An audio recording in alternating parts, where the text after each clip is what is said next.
Good morning. Welcome to Unity Longmont Spiritual Center on August 29th, 2021. I am Dava Money, and I will be speaking and leading meditation. And we are blessed to have Christina Hildebrandt and her harp with us today to provide music. So we will start with a piece of Christina's music, please.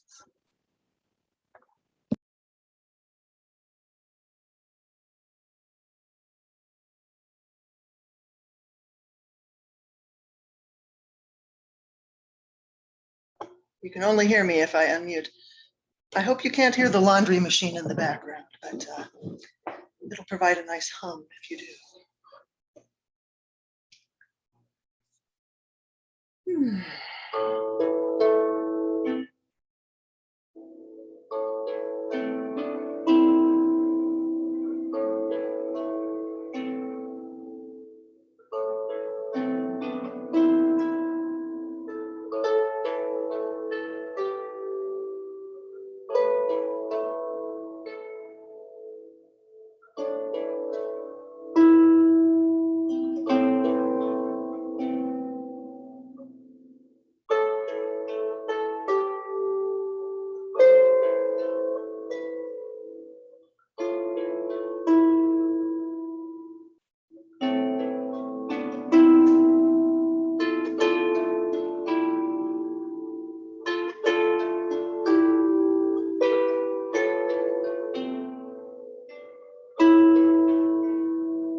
Thank you, Christina.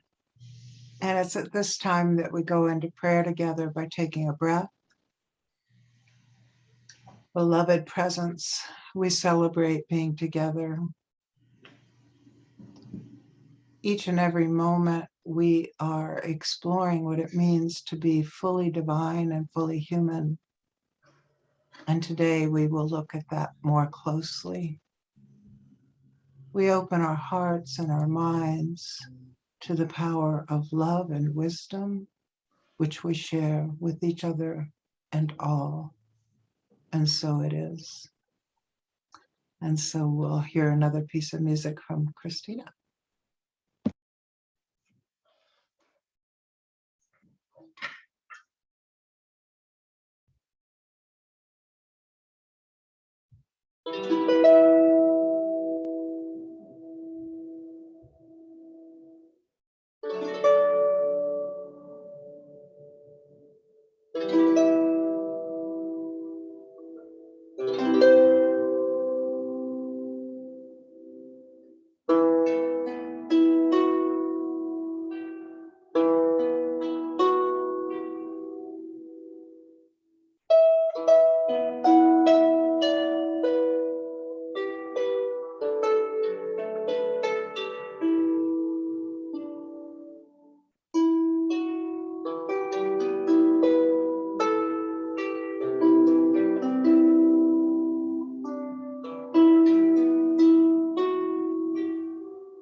Thank you, Christina. That was so celestial. So this morning I am speaking about my snarky teenager. This is not a being that I have given birth to. This is a part of me. And this is part of the Modern Mystic series that I've been providing and will continue to.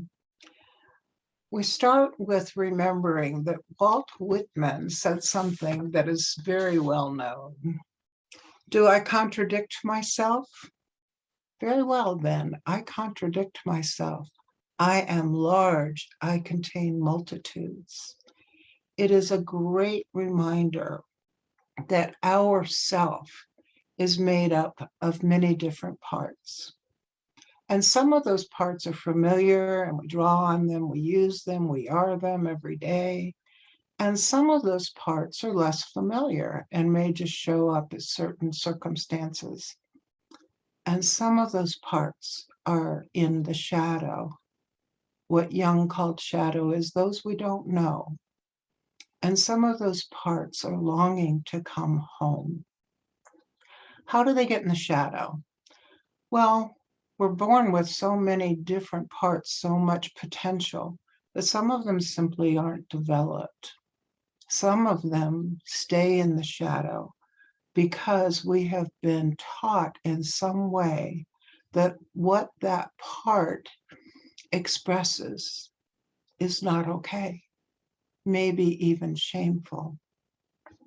And some of those parts stay in shadow, and even darker shadow, when we experience trauma, especially when we experience trauma as a child. We dissociate from some part of the experience. So we might dissociate from the memory itself. We might dissociate from whatever physical sensations we had. We might dissociate from emotions that came in response to those sensations. And because we are fully divine and fully human, those parts want to come back. They begin to express themselves, sometimes in surprising ways. So today, I am going to focus on a part of myself that has come forward recently through a memory. And this is not trauma. It's just an example of a part coming forward to come home and how we can work with that. So again, we are fully divine and we're fully human, and our human minds have difficulty even understanding what that means. For today's talk, what I'm emphasizing is the fully divine part of us can do anything, understands everything, etc. The fully human part struggles with that sometimes. So when I was 13 years old, living in Fort Rucker, Alabama, I was at a picnic for officers and their families. And I was alone outside at the end of a long pier. It was on a lake. There were woods there. And I started back toward the group of people. And I saw a young boy my age who was in one of my classes who I really didn't know, although he was cute. And I said at the top of my voice with great enthusiasm, "Brooksy, darling." Never having done anything like that before. Immediately, my mother came out of the shadows, grabbed me by my elbow, pulled me off the pier, and took me behind a clump of trees, holding my arm very tightly, and said to me, "That was disgusting. Don't ever, ever do anything like that again. And when you behave like that, it means your father will not be promoted to the next rank. Your father will not be promoted to the next rank." Boy, did that seed settle in me and grow. So it's something that happened and I haven't thought of very often. However, that memory has come up several times recently, and there's a reason for that. I'm 71 years old, so I am in the developmental stage called ego integration versus despair. Each of the stages that Erickson delineated have two directions. And each stage, you are to accomplish some tasks, social, mental, emotional tasks, in order to succeed in life, in order to be the best we can be. And if we do not succeed at that particular stage of task, we get the opportunity to do it later, so it'll show up. So knowing this stage, when this memory came up and was calling for attention, I asked myself, I got curious, what is the despair? And then how can I shift it to integration? So the despair was I was still carrying around these feelings of sadness, of grief, of longing for something different, and of shame. Now, many parents, in their inability to parent well at all times, may induce shame. And if they don't, we induce it for ourselves. Shame is a sneaky critter. It's hanging out ready to be digested. And we don't always know when we swallow it. If we are blessed and live long enough, we will begin to know because it shows up calling to be healed. So part of my thinking was to question, is this true? Is the perception of myself that I developed from that experience true? Because the perception of myself developed from that was, I'm not good enough. I didn't do something right, I did it wrong. I'm untrustworthy, etc. And kind of hidden behind that is I'm so powerful, I can keep my father from going further in his career. I'm not good enough. How many times in our lives have we had experiences that at some level of consciousness, we respond to it with, I'm not good enough. Research shows that most people have some of that belief. And as we sit together in unity, our fully divine part says, hell yeah, I'm good enough. Because God is good everywhere present. God is good everywhere present. So we are good. But that doesn't always connect. You know, at some points it just sounds like a great concept. Oh yeah, I can buy into that conceptually. What we want to do, what we hope to do, is not just to buy into it, but believe it, to know it, to experience it. So how do we do that? First of all, we acknowledge what we're feeling and what we experienced. If we don't do that piece, we take a spiritual bypass and we don't have lasting healing. So we need to acknowledge it. And then we need to not stay there. In order to not stay there, we develop self-compassion. We develop the ability to love ourselves and to be compassionate, to experience loving kindness for ourselves. That begins a shift in and of itself. And then, having just finished Metaphysics 3 as a student, I'm going to explore the possibility of using the 12 powers to help us continue to grow and to heal. So the 12 powers are part of divine mind, divine idea. That's language we use to describe God, the absolute. And we are, again, fully divine. There's no separation between us and God.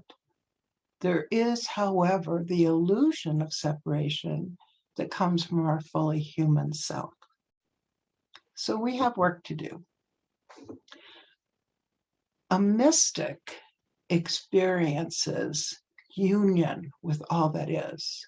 It's an oceanic oneness. It's a melting of ego, not an annihilation of ego, but simply a melting, a softening, so that we can experience all of God.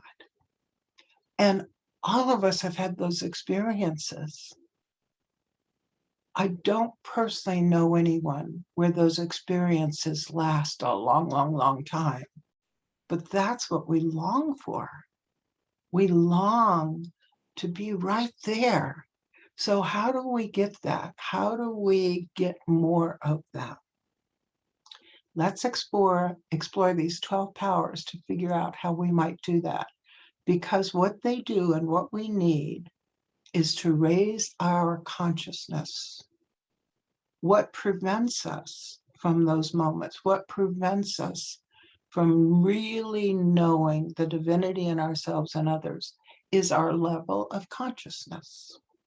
So what raises our level of consciousness in unity, we acknowledge that's meditation, prayer, denials, and affirmation. So we're going to touch on the latter two. Denials and affirmations are part of the 12 powers. So let's look, first of all, at what the 12 powers are. One of those is love, the power of love.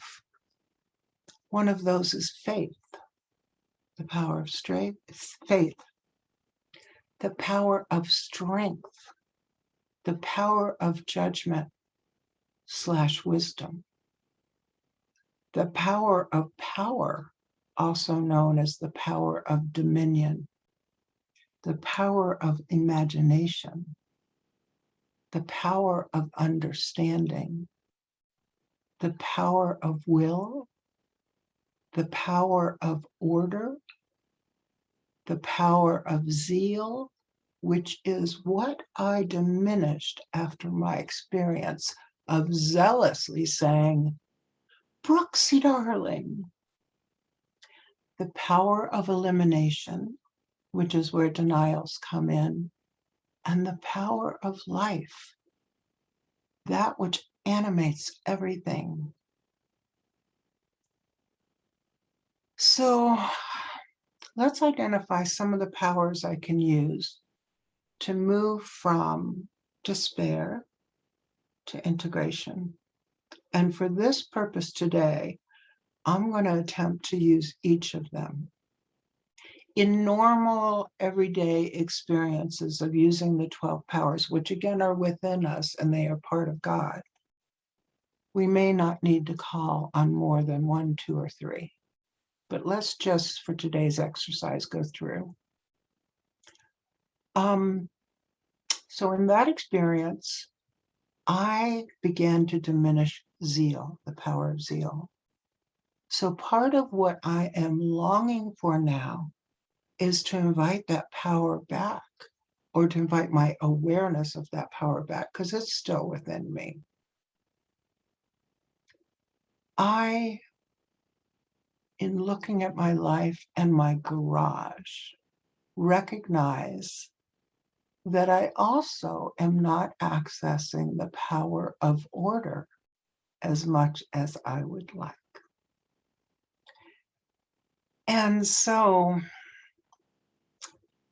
let's see, the power of order can organize my thoughts, and the steps to create something new. The power of order is critical in creating something. And I can also, at this time, use the power of order and judgment to discern which powers do what. So I'm going to draw on the power of strength to persevere, to be stable, and stay the course during this creation and reintroduction to zeal and order. I'm going to draw on the power of judgment to evaluate, to discern, and to develop wisdom. I'm going to draw on and rest in the power of love to desire. Desire, longing are part of love, to attract myself to what I want. So often we are taught through writings, movies, etc., that we attract to us what we want. What we understand in unity is that by building up our consciousness and therefore energies, we are then attracted to what we want. We move toward what we want. That's a powerful difference. You know, if we're sitting at home waiting for that new partner, that car, that better job, nothing's going to happen. We have got to build up our consciousness and then take some action. So metaphorically and actually, we're moving toward that which we want. I'm going to use the power of power or dominion to control myself, my actions, my beliefs, and my level of consciousness. Control sometimes has a bad connotation to that word. So we might say mastery or master. I am going to use my power of imagination to conceptualize and envision what I want. Think of vision boards. Those are great exercises to identify, to discern what we want, and then put them in images in front of our consciousness. We can do the same internally. Imagine. The power of imagination is fun. Go near any young children and gosh, you're going to see it. They don't yet have the limitations that society, etc., puts on. No, elephants aren't purple. Make that gray. And when we use all of these powers, we begin to operate from the place of I am, the name of God. We begin to experience our identity as I am. I am whole, I am healed, I am light. That's powerful. Language, every word has a certain energy in it. And when we consciously choose our language, we begin to feel differently. The power of understanding is going to help me to perceive what is real. That's hard. You know, what's real? In that experience in Port Rucker, what was real? One thing I know now that I didn't know then, my mother struggled with schizophrenia, with lupus, and with addictions. So now as an adult, I can imagine some of her perceptions and actions weren't real, weren't the truth.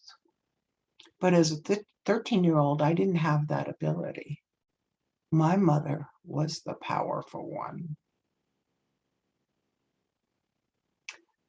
So the power of will allows me to make decisions. I can, in this moment, decide I'm no longer going to give power to how I perceived my mother then. Over time, I have begun to perceive my mother not as the witch and the cruel person I thought she was, but as someone who is suffering a great deal. And that brings up compassion within me for her. I can use the power of life to energize and vitalize and enliven not only myself, but what I want. So I want integration of my parts. How did I say that? I want integration of my parts. I didn't say I want integration of my parts. Enlivened. Life does that. So we then learn to use denials and affirmations. So a denial is not denying that something happened. It's not trying to take something away from life. We can't do that. We can't create a vacuum. What we can do is diminish or even take away the power we gave to a belief. So let's look at that. I'm not good enough. I'm not good enough. We ask the question, is that true? We might go off on some kind of intelligence game of what is good enough. Nothing wrong with that. What's good enough? Maybe being here alive and breathing is good enough for right now. Maybe wanting to grow and learn is good enough. Maybe loving someone is good enough. Maybe showing up here on a Sunday morning as we have done is good enough. So I can take away the power I have given to that belief, I am not good enough. I can say, I do not give power to the belief I am not good enough. I take back that power. And then we move from that denial to an affirmation. And we're all familiar with affirmations. They are said in the first person, they are said in the present tense as if it has already happened. And when you explore Indigenous prayer around the world, this is often the form of that prayer. So we begin affirmations often with I am, going back to the name of God. I am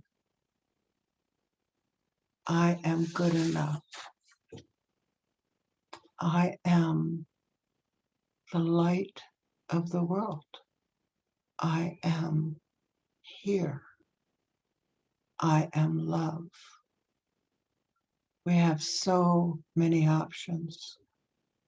And as I say some of them again, in your mind, if you're willing, say it first person about yourself. I am good enough. I am a light.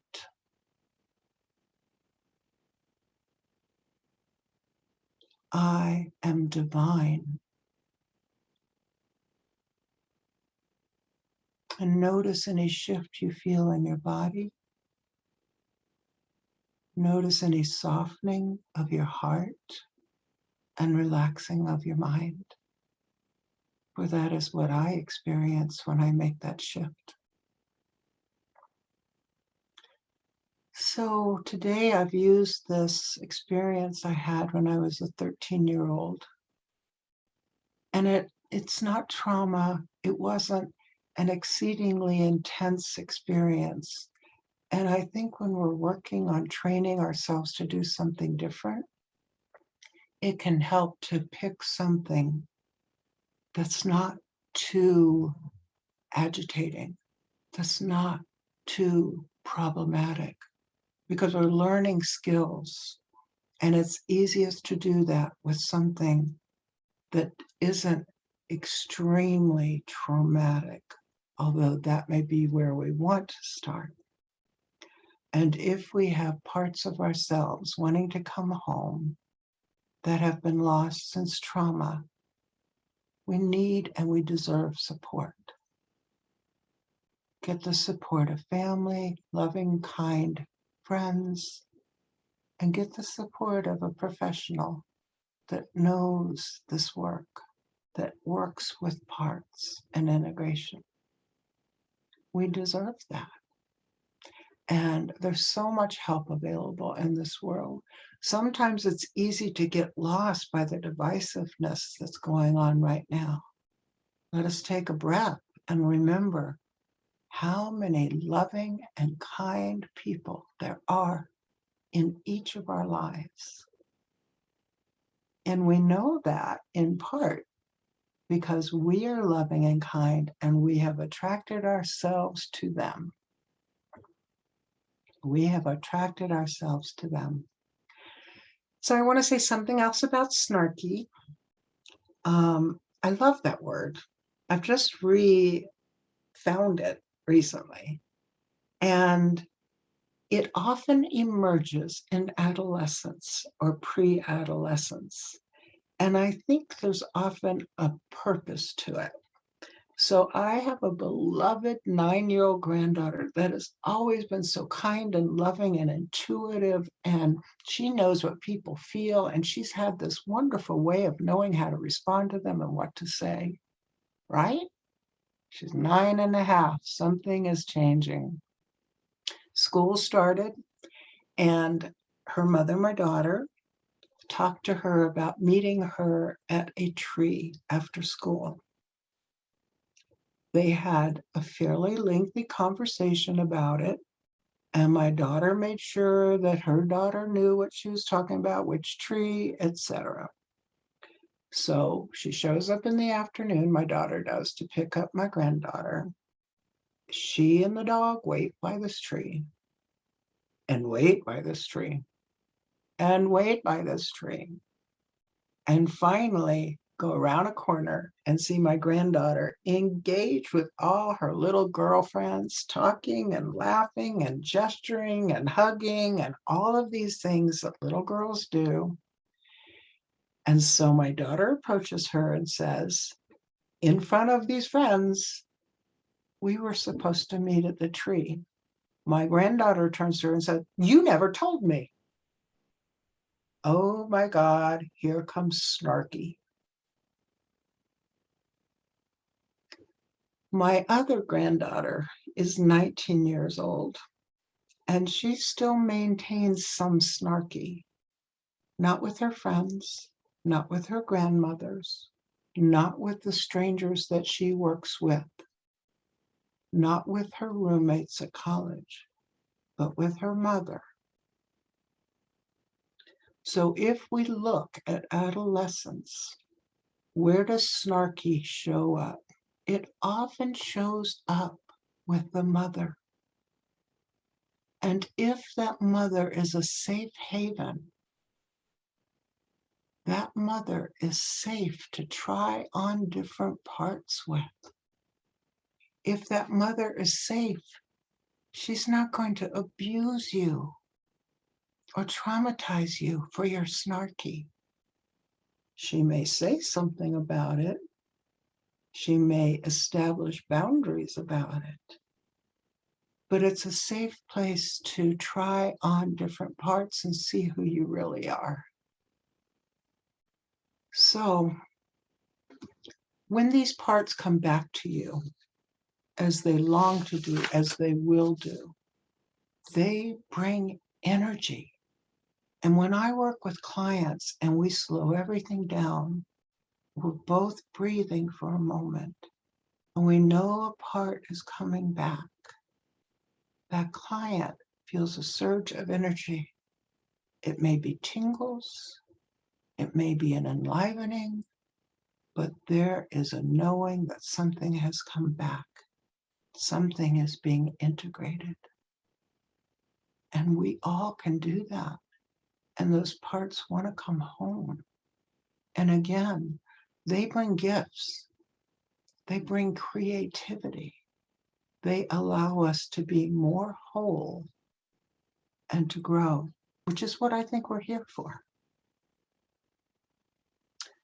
So remember, you are fully divine and fully human, as we all are. And our human self can use our divine self in this healing process.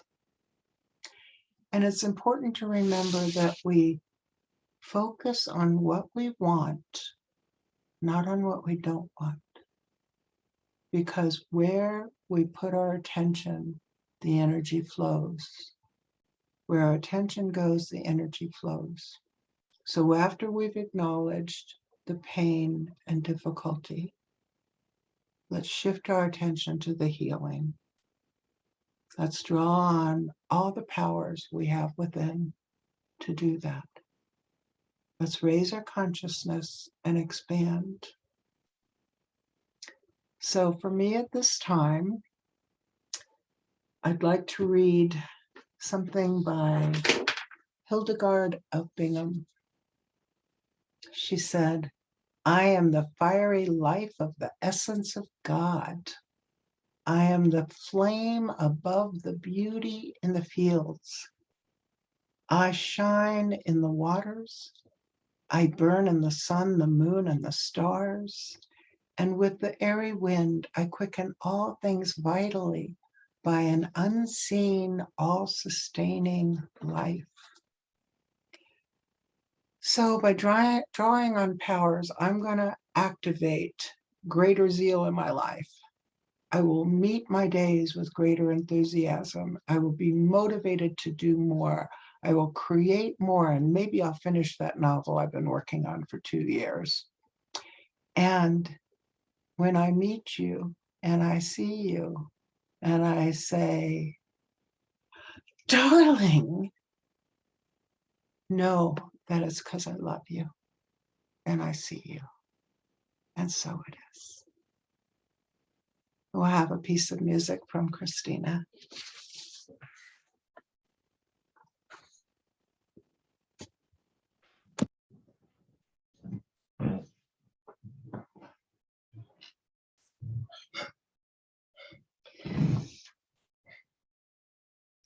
Dava, your talk made me think about grace.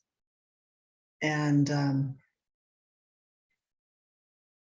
sometimes when we seem to fail at these things that you've brought up, using these tools or being aware of these tools, and we're just floundering. For me, the saving grace is I am a child of God, and that's all I need to know.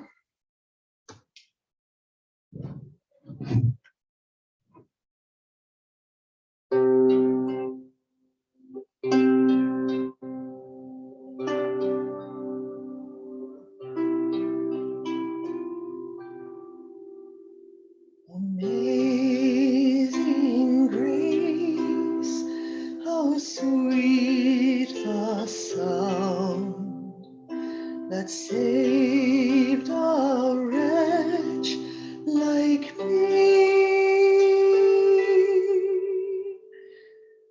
I once was lost, but now I'm found.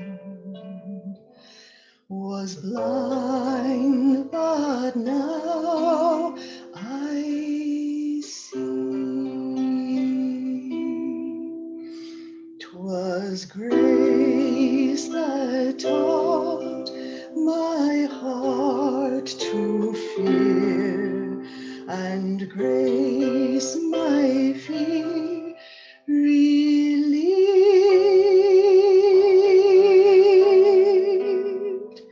How precious did that grace appear the hour I first believed.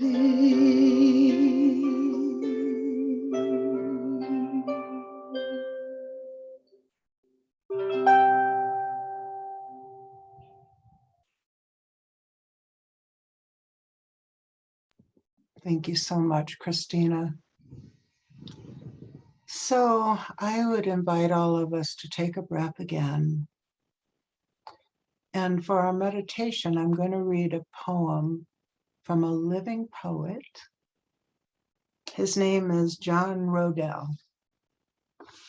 And in 2020, January 2020, I think it was, no, spring of 2020, the beginning of the pandemic, he published this poem, and it's drawn over 6 million people to it.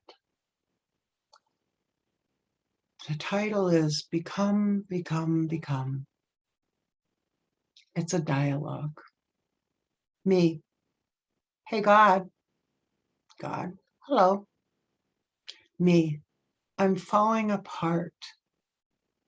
Can you put me back together? God. I would rather not. Me. Why?